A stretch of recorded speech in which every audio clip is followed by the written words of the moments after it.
Bonjour et bienvenue sur French with Jeanne, un podcast en français pour les étudiants et les étudiantes de français.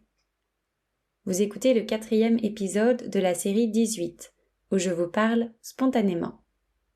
Dans les épisodes précédents, je vous ai parlé d'une formation que j'avais suivie en ligne, intitulée Ingénierie intérieure, et créée par un maître spirituel indien qui s'appelle Sadhguru. Je vous raconte la suite de cette aventure. N'oubliez pas que vous pouvez lire le texte en même temps que vous écoutez le podcast. Pour cela, rendez-vous sur mon site web. C'est parti!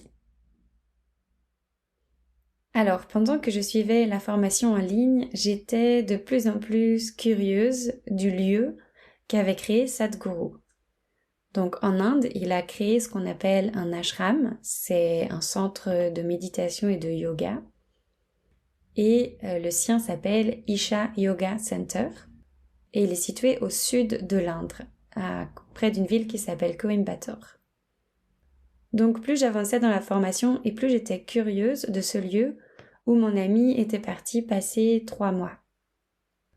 J'avais toujours eu cette curiosité envers les retraites spirituelles, mais j'avais jamais osé le faire. Donc cette fois-ci, je me sentais assez prête pour ça. Je sentais vraiment une envie grandissante de faire cette expérience et surtout j'avais quelqu'un avec qui la faire, donc Cédric qui était là-bas déjà. Je pense que c'était une des meilleures personnes avec qui j'aurais pu vivre cette expérience puisque lui aussi il était très impliqué dans la méditation, dans le yoga et dans tout ce qui est développement personnel et spirituel. Donc même si j'avais un peu de retenue par rapport à l'Inde, parce que j'y étais déjà allée une fois, et ça avait été assez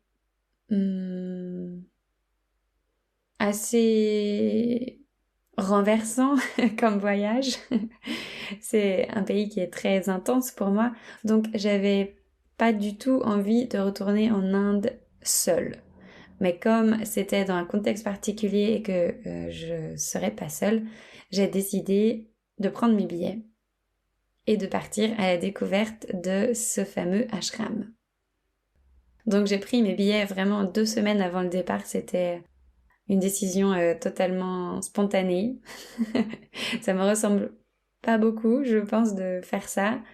J'avais quelques peurs, notamment par rapport à l'argent, je me disais ça va me coûter très cher ce voyage, par rapport au pays, comme j'ai déjà dit, par rapport au lieu aussi, je me disais mais ça se trouve, je vais pas du tout être dans le même délire, je vais pas du tout me sentir à l'aise là-bas. Mais j'ai demandé conseil aux gens autour de moi et la plupart des gens m'ont encouragée à partir en fait. Et ma maman aussi, elle m'a dit on n'a qu'une vie, si tu as assez d'argent et si tu as le temps pour le faire, vas-y. Donc ça a fini de me convaincre. Donc le centre, l'ashram, est situé en pleine campagne, dans les montagnes, dans un endroit isolé. Et c'est un endroit qui est connu, je sais pas, je pense qu'il a une réputation mondiale, mais en tout cas en Inde il est très connu, il y a beaucoup d'Indiens qui font le voyage pour venir visiter cet ashram et Sadhguru est une personnalité indienne qui est connue par tous les habitants du pays. Avec mon ami Cédric, on a passé la première semaine dans le centre, on a dormi dans l'hôtel du centre et puis la deuxième semaine on a loué une chambre dans un hôtel à l'extérieur. Alors je vais vous décrire un peu l'ashram. Un des points principaux de l'ashram, c'est une grande statue de Shiva qui s'appelle Adiyogi. Donc c'est un buste énorme qui représente Shiva, qui est un dieu hindou. Et le soir, chaque soir, il y a un spectacle de son et lumière pour raconter l'histoire de ce dieu hindou. Donc ça, c'est à l'extérieur du centre.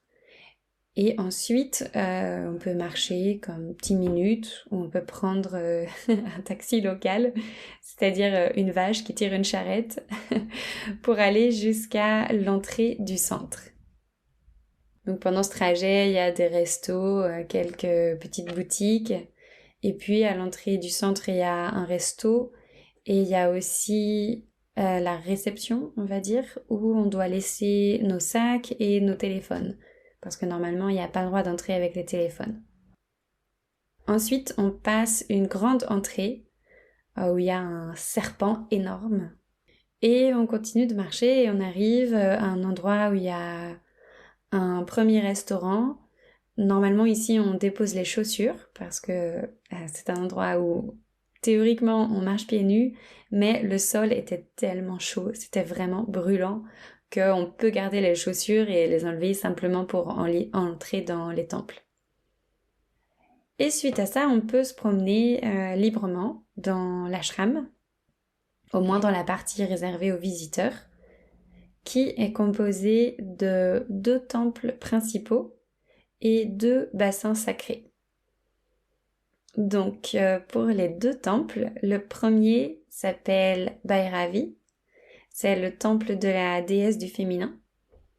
C'est un temple assez petit où il y a comme une statue représentant cette déesse. À l'intérieur, c'est très animé, il y a toujours de la musique, il y a beaucoup de passages. Les visiteurs peuvent simplement faire un tour à l'intérieur et ensuite sortir, donc sans s'asseoir. Il y a de la musique, il y a des gens qui chantent, il y a des gens qui sont assis et qui méditent, et il y a toujours des rituels. Donc quand quelqu'un fait une offrande à la déesse, les femmes qui sont, comment dire, qui s'occupent du temple chantent et font le rituel des offrandes. Ensuite, on peut aller dans le bassin sacré, donc il y en a un pour les hommes et un pour les femmes. C'est plus ou moins comme une piscine pour que vous puissiez imaginer, mais il faut descendre pas mal de marches, c'est des endroits qui sont très imposants. Donc en fait, quand on arrive, on se change, on doit se déshabiller complètement et mettre une tunique qu'on nous donne à l'entrée, et ensuite se doucher, et ensuite on peut aller dans le bassin sacré. Donc on descend, il faut, je crois, s'immerger complètement dans l'eau. Et il y a une petite statue, ce qu'on appelle un linga, à l'intérieur, dans l'eau. Donc on peut méditer là-bas, on peut le toucher, on fait le tour du linga pour s'imprégner de l'énergie du lieu. Et finalement, il y a aussi une cascade sur l'un des murs, donc on peut aussi attendre quelques minutes sous l'eau. Et ensuite, quand on a terminé, simplement on ressort et on va se rhabiller. Et on est prêt pour aller dans le deuxième temple. Ce que je décris en fait, c'est le circuit qui est conseillé pour avoir des méditations plus puissantes. Donc après le bassin sacré, on va dans le deuxième temple qui s'appelle le Dhyanalinga. C'est le temple principal de l'ashram. Il est énorme. Il est vraiment énorme. On peut être des centaines à l'intérieur. Il est assez différent de l'autre parce que c'est un endroit où on doit garder le silence, donc il n'y a pas de musique. Pendant la journée, il y a des rotations de 15 minutes, donc ils font entrer un groupe toutes les 15 minutes et le ressortir. Donc quand je dis un groupe, c'est au moins 50 ou 100 personnes, donc ça fait beaucoup de mouvements. Et ils font ça pour qu'il y ait au moins 10 minutes de calme parce que ce temple a été créé pour faciliter la méditation. C'est un grand dôme et à l'intérieur, au centre, il y a là aussi comme une grande statue, un linga encore une fois. J'ai peur de dire des bêtises, j'ai peur de mal décrire ou d'utiliser les mauvais mots, Mais en tout cas, vous pourrez aller voir des photos sur internet pour voir concrètement à quoi ça ressemble. Mais en tout cas, c'est assez imposant et a un énorme socle en forme de serpent, parce que le serpent est l'un des symboles de la spiritualité et de l'énergie vitale, donc on en retrouve absolument partout dans l'ashram. Donc voilà, et entre les temples et les bassins sacrés, il y a un petit étang, il y a un pont, il y a comme ça des espaces où on peut juste s'asseoir et passer le temps. Il n'y a pas besoin de faire d'autres choses. Mes premières impressions en arrivant là-bas, je me suis dit que c'était assez petit. En fait, je pense que je m'attendais à un endroit plus grand, comme mon ami y passait 3 mois et ça faisait déjà 1 mois et demi qu'il y était et qu'il venait tous les jours. Je crois que je m'attendais à un endroit vraiment plus grand. Finalement, c'est assez grand. Il accueille des centaines de personnes par jour, des milliers le week-end, donc c'est assez grand. Mais voilà, c'était ma première impression. C'est très calme, c'est très reposant, d'autant plus avec le climat indien. Moi, je crois que j'ai pas eu de pluie pendant les 2 semaines où j'y étais, donc c'est assez lourd l'atmosphère. Et donc, on va dire que ça encourage à se laisser aller un peu. Et puis, quand même, j'ai trouvé l'endroit étrange parce que beaucoup de gens étaient habillés pareil, qu'avec le même style de vêtements, large, long, qui recouvre bien les jambes et les bras.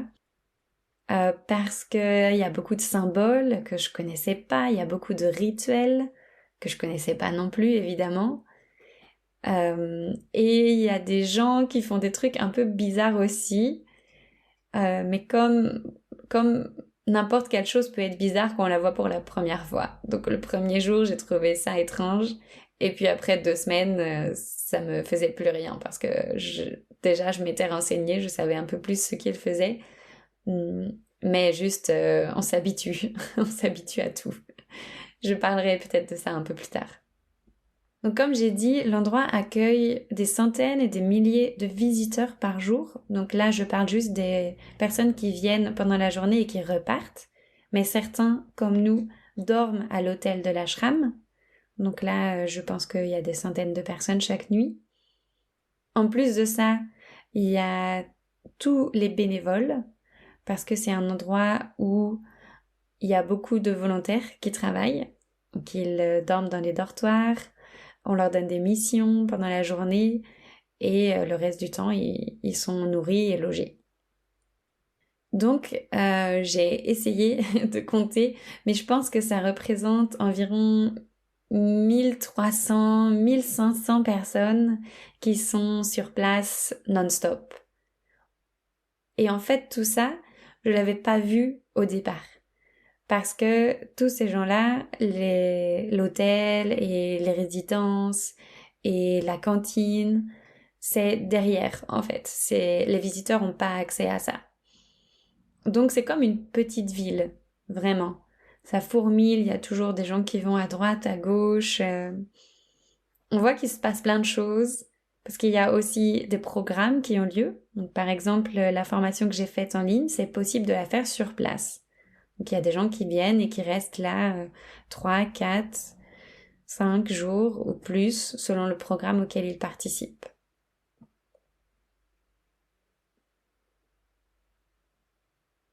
Je vais vous raconter à quoi ressemblait une journée type pour moi.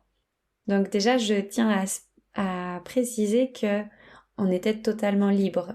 Mon ami et moi, on faisait partie d'aucun programme, donc on faisait ce qu'on voulait de la journée. Donc en général, on se réveillait à l'heure qu'on voulait. Pas question de mettre un réveil. Souvent, mon ami se réveillait plus tôt que moi et il attendait que je sois prête. Et puis ensuite, on allait déjeuner.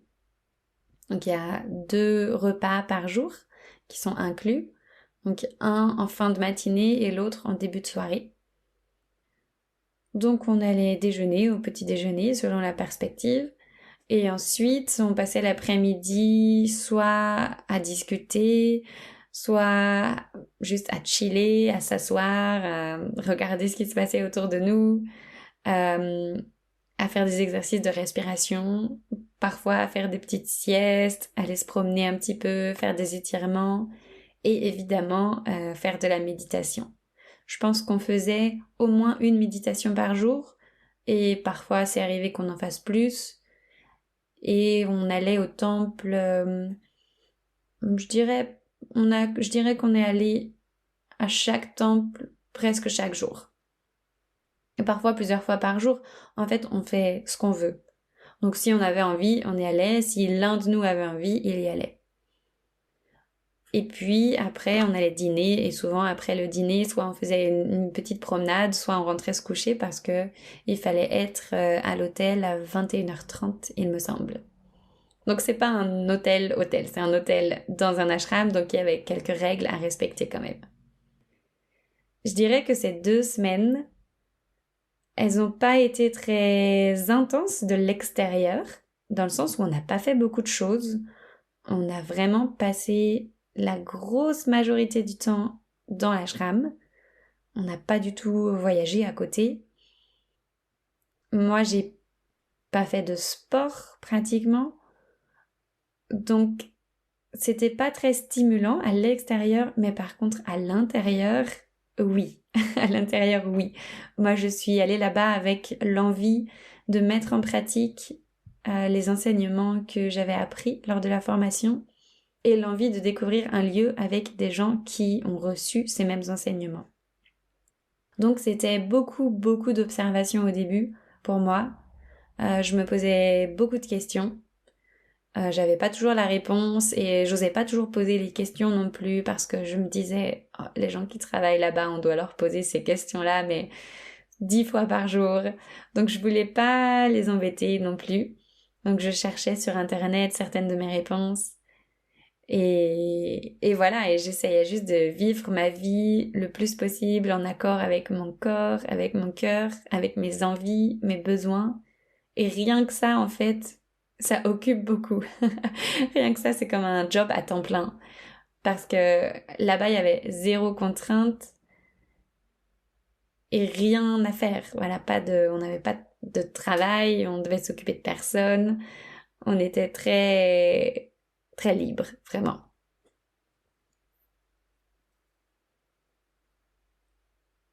Je vais vous raconter un peu comment ça se passait au niveau de la cantine, parce que ça pour moi c'était complètement nouveau.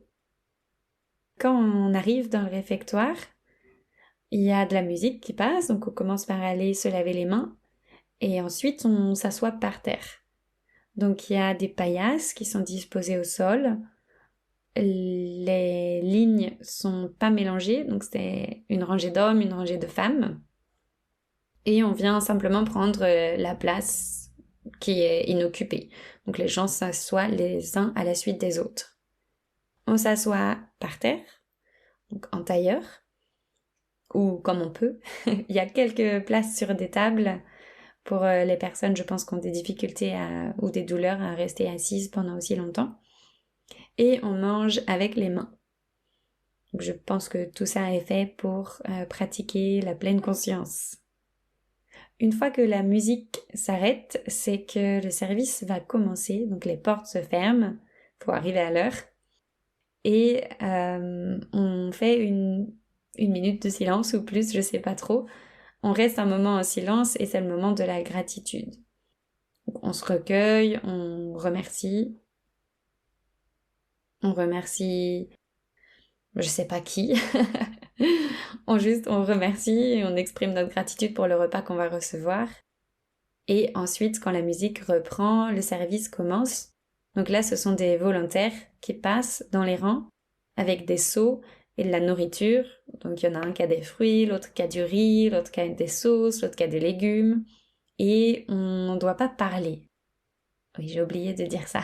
Ce sont des repas qui se prennent dans le silence.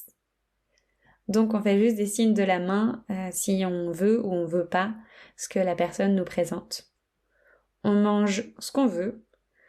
Si on veut manger un tout petit peu, c'est possible. Si on veut se resservir 5 fois, c'est possible aussi.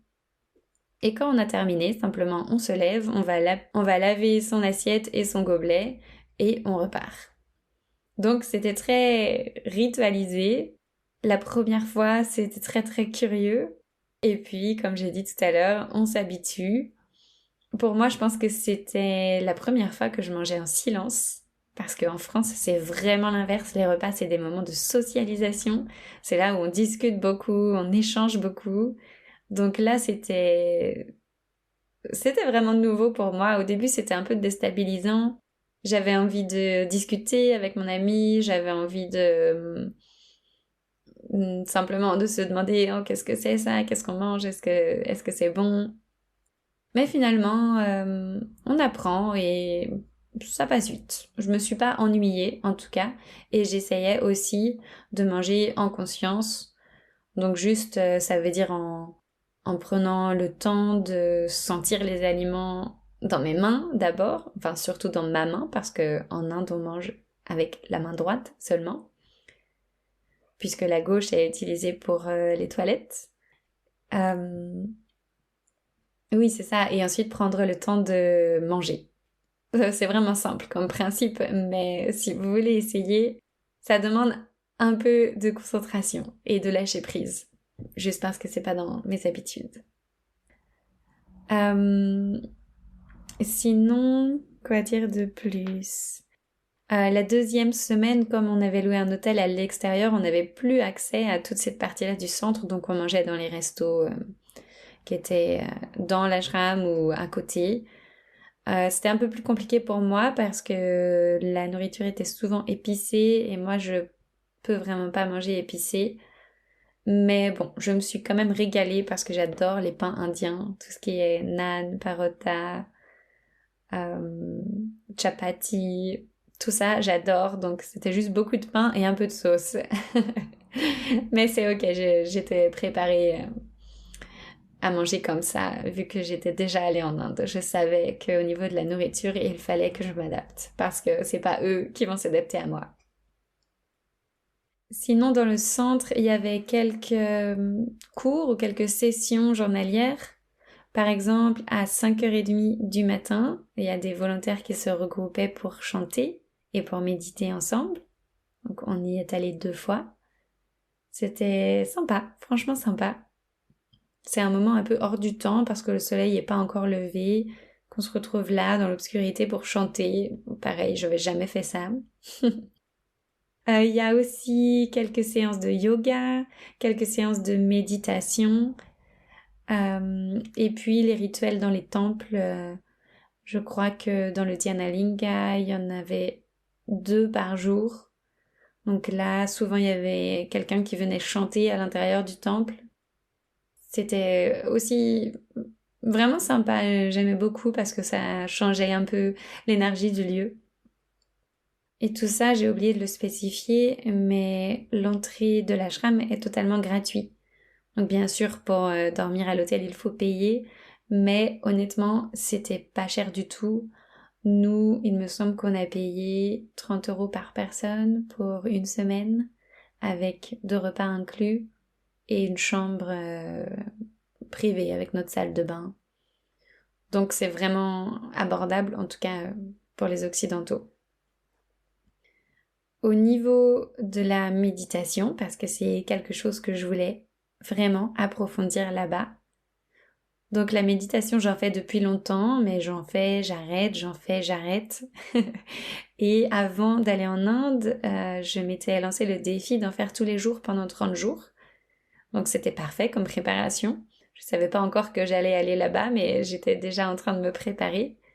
Et je suis absolument heureuse des méditations que j'ai pu faire là-bas. J'ai trouvé ça vraiment génial, vraiment plus facile de méditer dans cet endroit qui a été conçu pour ça. C'était aussi très très encourageant de voir des gens qui méditent partout. Moi, je vois rarement des gens qui méditent autour de moi. Quand je me promène en ville, je vois personne qui fait ça. Donc, ça me faisait plaisir, en tout cas, de voir qu'il y avait des gens qui aimaient ça comme moi, en fait. On se sent un peu appartenir à une communauté qui d'habitude est plutôt invisible. Et j'ai réussi à faire, ouais, de belles méditations plus longues que quand je les fais chez moi. Je pense qu'en général, je restais 1 heure environ. Et ensuite, ce qui me sortait de la méditation, c'était des fourmillements dans les jambes ou même de la douleur parce que ça veut dire que je restais 1 heure immobile. Mais c'est normal, ça arrive et c'est comme tout, on peut s'entraîner pour réussir à durer plus longtemps. J'ai vu aussi des gens dans les temples qui pleuraient, qui convulsaient, qui s'agitaient soudainement. Pareil, c'était quelque chose que j'avais jamais vu. Donc ces gens étaient en méditation et je sais pas ce qui se passait, mais il se passait des choses pour eux.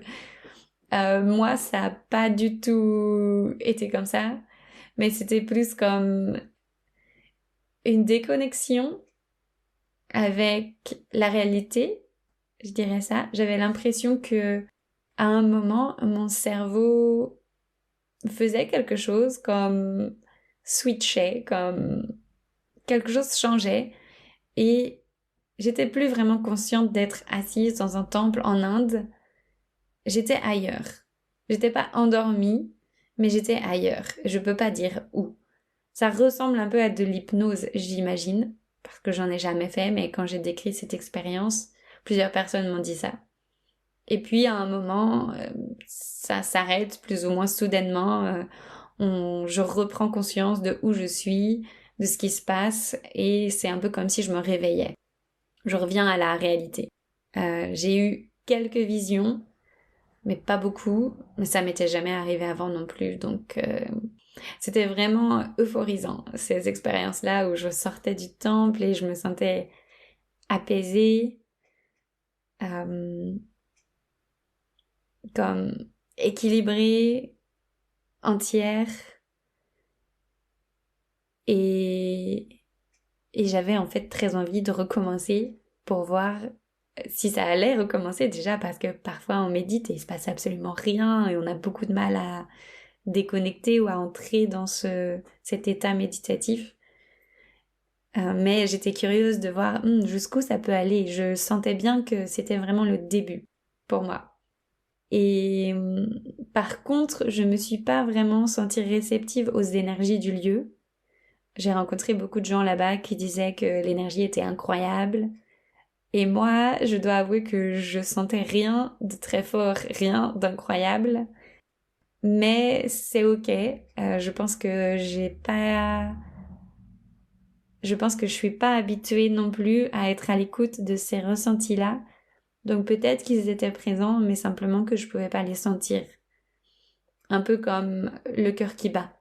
C'est quelque chose qui est toujours là, mais qu'on sent plus ou moins selon les moments de la journée ou les moments dans la vie. Je vois que ça fait déjà 1 demi-heure que je parle, donc je pense que je vais faire une pause ici et dans le prochain épisode, je raconterai un peu plus ce que j'ai pu mettre en pratique pendant ces 2 semaines. Je vous lis maintenant la conclusion. Cette série de podcasts est conçue pour aller de pair avec le dernier défi que je vous propose. Parler comme les Français et Françaises. C'est un cours en ligne composé de vidéos à visionner chez vous.